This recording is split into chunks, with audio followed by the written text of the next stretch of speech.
Hello दोस्तों, हर इंसान जीतना चाहता है, चाहे वो खेल हो या जिंदगी। हारना किसे पसंद है? आखिर हो भी क्यों?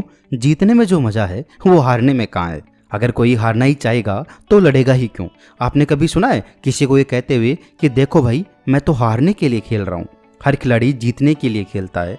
अब जब सफल और असफल लोगों के लक्ष्य समान है तो फिर यही लक्ष्य विजेताओं को और हारने वालों को अलग अलग क्यों करते हैं? आखिर क्यों कुछ ही लोग सफलता पे सफलता पाते जाते हैं, वहीं अधिकांश लोग हर बार की तरह हार कर बैठ जाते हैं और उन्हें लगता है उनकी तो किस्मत ही खराब है। किसी महान शख्सियत ने कहा है कि हम अपना भविष्य नहीं बना सकते, लेकिन हम अपनी आदतें बना सकते हैं और हमारी आदतें हमारा भविष्य बना सकती है। जेम्स क्लियर की बेहतरीन किताब एटॉमिक हैबिट से आज हम जानेंगे कि आदतें किस तरह आपकी पहचान बनाती है। दूसरा, 4 सरल तरीके जिनसे एक बेहतर आदत बना सकते हैं। और तीसरा, डेली 1% सुधार का नियम। इससे पहले कि आप आदतों के सागर में खो जाओ, प्लीज वीडियो को लाइक कर दीजिए और चैनल पे नए हो तो चैनल को सब्सक्राइब कर लीजिए, क्योंकि मैं लेके आता हूँ दुनिया की बेहतरीन बुक्स की book summary every week. Pen diary लेके तैयार हो जाइए आदतों के चक्कर के बेहतरीन सफर के लिए। चैप्टर फर्स्ट, आदतें किस तरह आपकी पहचान बनाती है। चलो आपसे मैं क्वेश्चन पूछता हूँ, आप कौन है? रुको, चलो यही क्वेश्चन मैं आपके रिश्तेदार से पूछता हूँ, वो एकदम सही से ही बताएंगे। अच्छा, अब मैं आपसे पूछूं कि जो आपकी पहचान है, क्या आप उसके साथ पैदा हुए थे? नहीं ना। यानी हर आदत, मान्यता, आपके बारे में जो भी धारणा है वो हालात और अनुभव के आधार पर सीखी गई है। चलो इसको और आसान भाषा में सीखते हैं।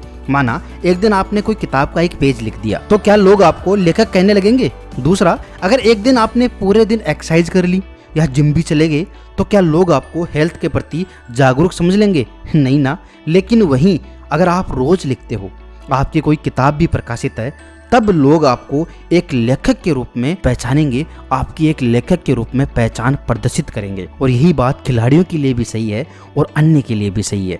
जितना ज्यादा आप अपने व्यवहार को दोहराते जाएंगे, उतना ही अधिक उस व्यवहार से संबंधित आपकी पहचान मजबूत होती जाएगी।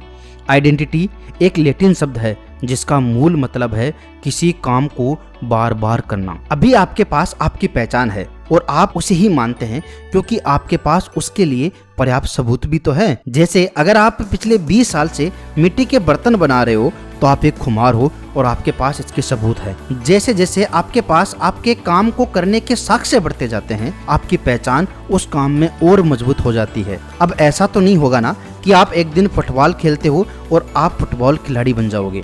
वैसे ही जैसे आपने पूरी जिंदगी शराब पी है और एक दिन आओ और आप कह दो कि मैंने शराब छोड़ दी है, तो क्या लोग आपको एक दिन के बिहाफ पे शराबी कहना छोड़ देंगे? नहीं ना। अब इससे एक बात तो सिद्ध हो गई है कि यह एक क्रमिक विकास है कि आप अपनी अंगुलियों को चटकाते हुए बदल नहीं सकते और ये तय नहीं कर सकते कि आप एकदम बदल गए हो। दूसरा चैप्टर है 4 सरल तरीकों से बेहतर आदत बनाएं। दुनिया में हर इंसान जो भी कर रहा है, चाहे वो गलत हो या सही हो, उसके पास हमेशा कारण होता है। यही कारण उसकी आदत का मूल कारण होता है। अगर हम किसी काम को रोज लगातार कर रहे हैं तो उस काम से हमें कुछ तो ऐसा मिल रहा है जिसकी हमें सख्त जरूरत है। जैसे कोई आदमी रोज अगर शराब पी रहा है तो इसके पीछे भी कारण है। चलो इसको रूट लेवल तक समझते हैं। अच्छा, वो शराब क्यों पी रहा है? या तो वो किसी बात से तनाव में है या उसे उस शराब से मानसिक संतुष्टि मिलती है। अब कारण तो कुछ भी हो सकता है, लेकिन ये तो पक्का है कि उसके पास कारण जरूर है। चलो इसे समझते हैं, आखिर ये आदतें बनती कैसे है। आदत बनने की प्रक्रिया में ये 4 चरण मुख्य रूप से काम आते हैं। पहला चरण है संकेत, दूसरा चरण है ललक, तीसरा चरण है प्रतिसाद और चौथा चरण है पुरस्कार। हम सब का दिमाग इन्हीं चरणों में, इसी क्रम में हर वक्त लगातार काम करता है। पहला चरण है संकेत। ये आपके मस्तिष्क को चालू करता है। ये कुछ सूचनाओं के अंश होते हैं जो हमें पुरस्कार का अनुभव पहले ही दे देते हैं। जैसे पानी पीने के लिए पानी का संकेत, खाने के लिए खाने का संकेत, रोमांस के लिए रोमांस का संकेत। हमारी आदतें इन्हीं से स्वचालित होती है। आज हम अपना अधिक से अधिक समय इन्हीं संकेतों को समझने में लगाते हैं, जो धन और प्रसिद्धि, शक्ति और हैसियत, प्रेम और मित्रता या निजी संतुष्टि को महसूस कर लेते हैं। आपका दिमाग सतत रूप से आपके भीतरी और बाहरी वातावरण का विश्लेषण कर इन संकेतों को देता रहता है कि आपके लिए पुरस्कार कहाँ है। और ये संकेत ही है जो हमें सबसे पहले ये महसूस कराते हैं कि आप आपके पुरस्कार के पास बहुत करीब हैं और जो संभावित रूप से ललक को बढ़ाते हैं। दूसरा चरण है ललक। यह हर आदतों के पीछे की प्रेरक शक्ति होती है। प्रेरणा या इच्छा के बिना, बदलाव की किसी ललक के बिना काम करने का कोई कारण नहीं होता। ये जो ललक है वो आपकी आदत नहीं है, बल्कि स्थिति में बदलाव है जो इसके फलस्वरूप होती है। जैसे आपको पता है कि सिगरेट नुकसान करती है, आपको इसकी ललक नहीं होती, बल्कि उसे पीने के बाद जो राहत मिलती है उससे प्रेरित होते हैं। जैसे आप टीवी को चालू तो नहीं करना चाहते, लेकिन आप मनोरंजन करना चाहते हो। हर ललक उस इच्छा से संबंधित होती है जो आपके भीतर की स्थिति को बदलना चाहती है। तीसरा चरण है प्रतिसाद। प्रतिसाद ही वास्तविक आदत होती है। जो आप करते हो वो एक विचार या कार्य का रूप ले लेती है। कोई प्रतिसाद मिलता है या नहीं, ये इस बात पर निर्भर करता है कि आप उसके लिए कितना प्रेरित हो। यदि आप किसी काम को आपकी इच्छा से अधिक शारीरिक या मानसिक प्रयास करते हो तो आप उस काम को लंबे वक्त तक नहीं कर सकते। आपकी क्षमता के आधार पर भी आपके परिणाम तय होते हैं। यह सुनने में तो आसान लगता है, लेकिन आदत तभी बन सकती है जब आप उस काम को करने में सक्षम हो। कितनी आसान बात है ना, लेकिन कितनी महत्वपूर्ण है ये भी देखो। जैसे आप बास्केटबॉल में बॉल फेंकने की इच्छा रखते हो, लेकिन आप ऊंचा नहीं कूद सकते, तो आप उसे कभी नहीं कर सकते। अंततः प्रतिसाद आपको पुरस्कार देता है। हर आदत का अंतिम लक्ष्य पुरस्कार ही होता है। संकेत पुरस्कार को देखता है, ललक पुरस्कार पाने की इच्छा व्यक्त करती है, और प्रतिसाद से तात्पर्य पुरस्कार हासिल करने से है।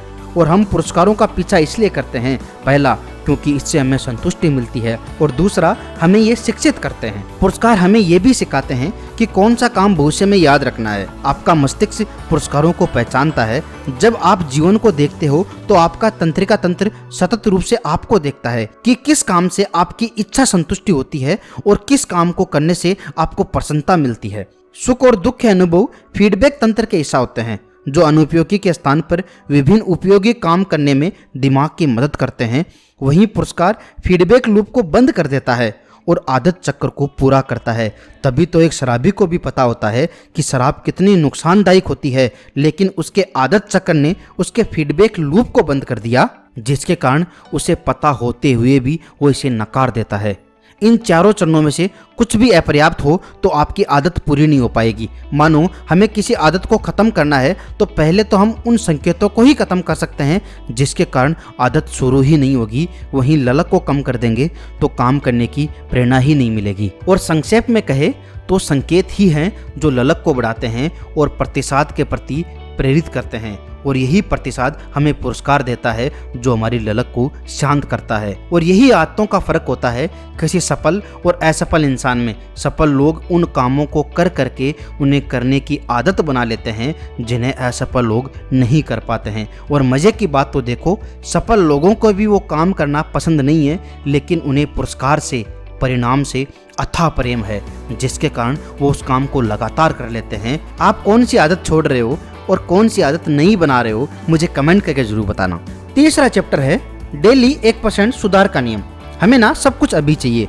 हम सब यही मानते हैं कि सफलता ज़्यादा जरूरी है, चाहे वो वजन घटाने के रूप में हो या बढ़ाने के रूप में हो, किसी किताब को लिखने के रूप में हो या किसी मकसद को पाने के रूप में हो। हम सब अपने आप पर इतना दबाव डालते हैं कि किसी न किसी तरह कुछ ऐसा हो जाए कि हम जो चाहते हैं वो तुरंत हो जाए। यही फर्क हो जाता है उन दो इंसानों में जो दोनों सफल तो होना चाहते हैं, लेकिन उनमें से एक प्रोसेस को फॉलो नहीं करता और वो असफल हो जाता है। इतनी जल्दी के बीच 1% सुधार कोई मायने नहीं रखता। कभी कभी तो हम इस पर ध्यान तक नहीं देते हैं कि ये लंबे समय पर अर्थपूर्ण हो सकता है। छोटे सुधार लंबे समय में असाधारण अंतर दिखा सकते हैं। इसका गणित हम इस प्रकार लगा सकते हैं कि आप प्रतिदिन 1% बेहतर होते हो तो 1 साल बाद आप 37 गुना बेहतर हो जाओगे। वहीं आप अगर 1% बदतर होते हो तो 1 साल बाद आप शून्य के करीब पहुंच जाओगे। भले ही छोटी जीत से शुरुआत हो या हार से, ये इकट्ठी होकर कई गुना हो जाती है। आदतें आत्म सुधार का चक्रवृद्धि ब्याज होती है। जिस प्रकार धन चक्रवृद्धि ब्याज से कई गुना बढ़ जाता है, उसी प्रकार आदतों का प्रभाव भी बार बार करने से बढ़ता है। भले ही वो किसी दिन विशेष मामूली दिखती हो, लेकिन कई महीनों बाद, वर्षों बाद इसका असर जबरदस्त होता है। जीवन में प्रतिदिन इस अवधारणा को महसूस करना बहुत कठिन है। हम अक्सर छोटे छोटे बदलावों को इसलिए नकार देते हैं क्योंकि वो उस पल उतने असरदार नहीं दिखाई देते हैं, लेकिन भविष्य में उनके परिणाम शानदार होंगे। क्या आप तैयार हैं डेली 1% सुधार के लिए? मुझे कमेंट करके जरूर बताना।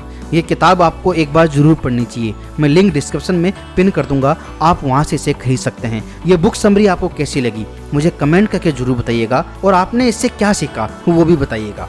प्लीज़ वीडियो को लाइक कर दीजिए, चैनल को सब्सक्राइब कर लीजिए, क्योंकि मैं लेके आता हूँ दुनिया की बेहतरीन बुक्स की बुक समरी एवरी वीक। मिलते हैं अगले वीक एक और बेहतरीन बुक की बुक समरी के साथ। तब तक के लिए bye bye. Thanks for watching.